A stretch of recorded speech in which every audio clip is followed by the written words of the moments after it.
నేను ఎప్పుడు కూడా ఒక నియోజకవర్గం దృష్టిలో లేదు. నాకు దేశం ఉంది, మానవత్వం ఉంది, మన ఆంధ్రప్రదేశ్ ఉంది, తెలుగు ప్రజల, తెలంగాణ ప్రజల నేల ఉంది. నాకు తెలంగాణ నేల ఉంది నా దృష్టిలో. ఒక నియోజకవర్గం గురించి నేను ఎప్పుడు ఆలోచించలా. రాష్ట్ర ప్రయోజనాల కోసం ఆలోచించాను కానీ అరే నేను ఒక నియోజకవర్గాన్ని డెవలప్ చేసుకోవాలి నేను నిజంగా ఆలోచించలేదు. నేను ఒకటే అనుకున్నా, నేను ఇంతమంది కోసం పనిచేస్తున్నప్పుడు నా కోసం ఆలోచించే ఒక నియోజకవర్గంలో ఉండి కొద్దిమంది పనిచేస్తారని ఆశించాను. దురదృష్టం అనుకున్నంత పని చేయలేకపోయాను. సంతోషం. ఒక నియోజకవర్గం వ్యక్తిని కాదు నేను. ఓడినప్పుడు మీతోనే ఉంటాను, గెలిచినప్పుడు మీతోనే ఉంటాను. నేను ఎక్కడి నుంచి పోటీ చేసినా సరే.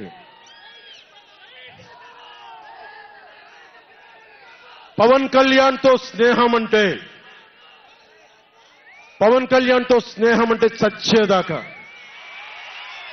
పవన్ కళ్యాణ్తో శత్రుత్వం అంటే అవతల వాడు చచ్చేదాకా. ఇద్దరు కలిస్తే చూడలేడు, నలుగురు నవ్వుకుంటే చూడలేడు, 10 మంది పచ్చగా ఉంటే భరించలేడు.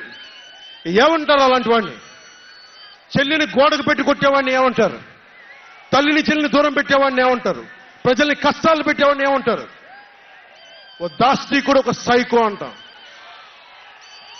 Jagan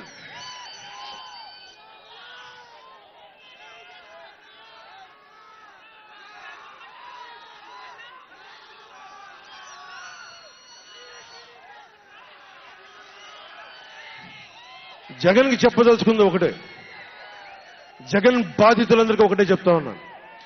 1 man's courage makes a majority అంటారు. 1 man's courage. జగన్కి సంబంధించినంత వరకు పవన్ కళ్యాణ్ అంటే 3 పెళ్లిళ్ళు 2 విడాకులు. అతని దృష్టిలో 4 పెళ్లిళ్ళు అంటాడు. మరి 4వ పెళ్ళం ఎవరో తెలియదు, జగన్ ఏమో నాకు తెలియదు. మరి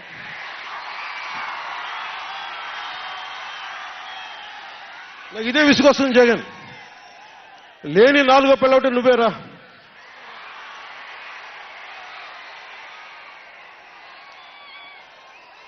నేను ఎప్పుడైనా సరే భారతి గారికి కూడా చెప్తున్నాను, మేడం భారతి గారు, మీరు ఊహించుకోండి, మేము ఎప్పుడన్నా సరే మిమ్మల్ని చాలా గౌరవంగా భారతి గారు, మేడం భారతి గారు అంటాం. మీ ఆయన ఇంత నీచంగా ప్రవర్తించినా కానీ, చంద్రబాబు గారి సతీమణి కానీ, నియోజకవర్గంలో ప్రతి ఒక్కరిని ఇబ్బంది చేసినా కానీ, నా ఇంటి సతీమణి అన్నా కానీ పెళ్ళాలను సంబోధిస్తాడు. ఆ మాట మిమ్మల్ని అంటే ఎలా ఉంటుంది? భారతి గారు ఆలోచించండి ఒకసారి. నాకు తెలుగు వచ్చు, నేను పెద్ద ఇంగ్లీష్ మీడియం చదువుకున్న వ్యక్తిని కాదు, నాకు చాలా భాష వచ్చు, కానీ సంస్కారంగా ఉండదని మాట్లాడినంతే.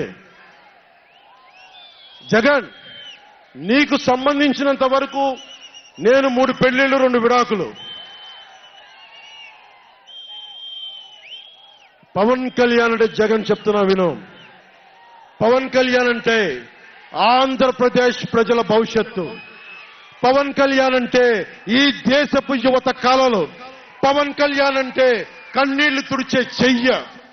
పవన్ కళ్యాణ్ అంటే అర్ధరాత్రి పరిగెత్తుకుంటా వచ్చి ప్రాణాపాయంలో ఉన్న 108 అంబులెన్స్. పవన్ కళ్యాణ్ అంటే ఆడబిడ్డలకి రక్షణగా ఉండి చేతికి కట్టే రాఖీ. పవన్ కళ్యాణ్ అంటే పెద్దోళ్ల భుజం మీద ఉన్న కండువ, గర్వంతో ఎగిరే జాతీయ జెండా. పవన్ కళ్యాణ్ అంటే,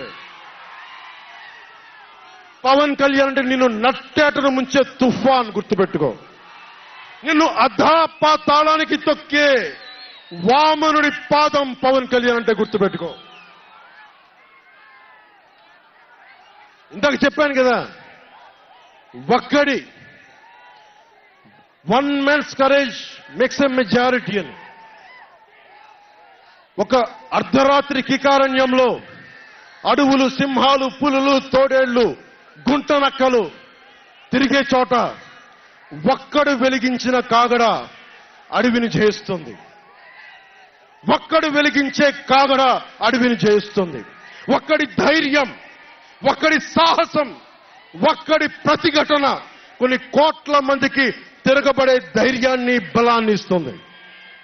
మహాత్మా గాంధీ, అల్లూరి, నేతాజీ, బాబాసాహెబ్ అంబేద్కర్, ఇలాంటి మహానుభావులు ఎందరో స్ఫూర్తిని తీసుకొని వారి అడుగు జాడల్లో నేను ఒక్కడే 2014లో ఒక గొంతుకెత్తాను, ఒక్క అడుగు ముందుకేశాను, ఒక్క ప్రతిఘటన చేశాను, ఒక్క యుద్ధం మొదలుపెట్టాను. అది 2024కి. అక్కడ దూరంగా ఉన్న వాటి మీద ఎక్కి ఉన్న జన సైనికులు, విదేశాల్లో కూర్చున్న తెలుగు ప్రజలు, ఎక్కడో టీవీల్లో వీక్షిస్తున్న మహిళలు, పెద్దలు, పిన్నలు ఉద్యోగం మరి ఆపేసి పని పక్కన ఆపేసి టీవీలో కూర్చొని చూస్తున్న ఈ ఉపన్యాసాన్ని చూస్తున్న ఒక సగటు యువకుడు, భవిష్యత్తు ఎలా ఉంటుందని చెప్పి బాధపడే సగటు తల్లి, స్టేజ్ మీద కూర్చున్న, అలాగే టీవీల్లో గ్లోబల్ గా మొత్తం చూస్తున్న ప్రతి ఒక్కరూ, అలాగే ఈ వేదిక పైన స్టేజ్ పైన కూర్చున్న ఒక క్లేమోర్ మైన్ ఆయన వస్తున్న జీపుని అలిపిల్లి ఎగిసి 16 అడుగులు ఎత్తున కొడితే కింద పడి మరి చొక్కా దులుపుకొని పదండి రాజకీయం చేద్దామని చెప్పి 4 దశాబ్దాల నుంచి రాజకీయం చేస్తున్న ఒక రాజకీయ దురంధరుడు చొక్కా దులుపుకొని మరి పదని చూద్దాం ఎవడొస్తాడని.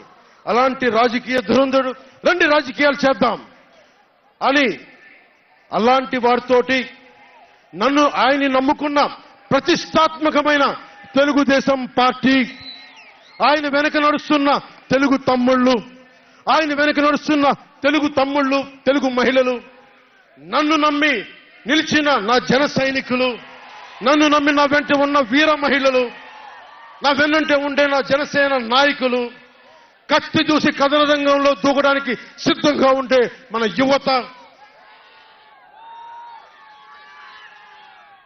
వీళ్ళందరూ కూడా ఈ రోజున మనం వచ్చింది, మీరందరూ కూడా గత 5 సంవత్సరాలుగా మీ స్థానాల్లో వేదిక పైన కూర్చున్న పెద్దలు కానీ, ఇటు సైడ్ కూర్చున్న నాయకులు కానీ, మీరు కానీ, టీవీలో వీక్షిస్తున్న ప్రతి ఒక్కరూ మీదైన యుద్ధాలు, మినీ యుద్ధాలు వైసీపీ దుష్ట పాలన మీద చేస్తూనే ఉన్నారు. ఈ రోజున తాడేపల్లిగూడెం నుంచి నేను ఒకటే పిలిపిస్తున్నా, ఈ మినీ యుద్ధాలన్నీ కలిసి ఒక మహాయుద్ధాన్ని ప్రకటిస్తున్నాను 2024 ఎన్నికలకి.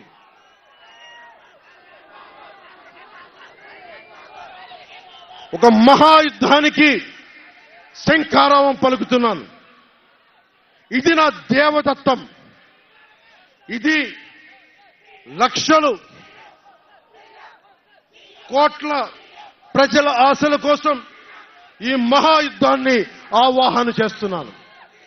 రాష్ట్ర ప్రయోజనాల కోసం ఒక దాష్టీకుడితో పోరాటం చేయడానికి ఒక మహాయుద్ధాన్ని ఆవాహన చేస్తున్నాను. ఈ రోజున నేను శంఖారావం పూరిస్తున్నాను. ఈ రోజున ఈ విధ్వంసకర పాలనని ఆపుదాం. ఈ వైసీపీ విధ్వంసకర పాలనని ఆపుదాం. ముందుకు తీసుకెళ్దాం. వైసీపీ గడిల్ని బద్దలు కొడదాం.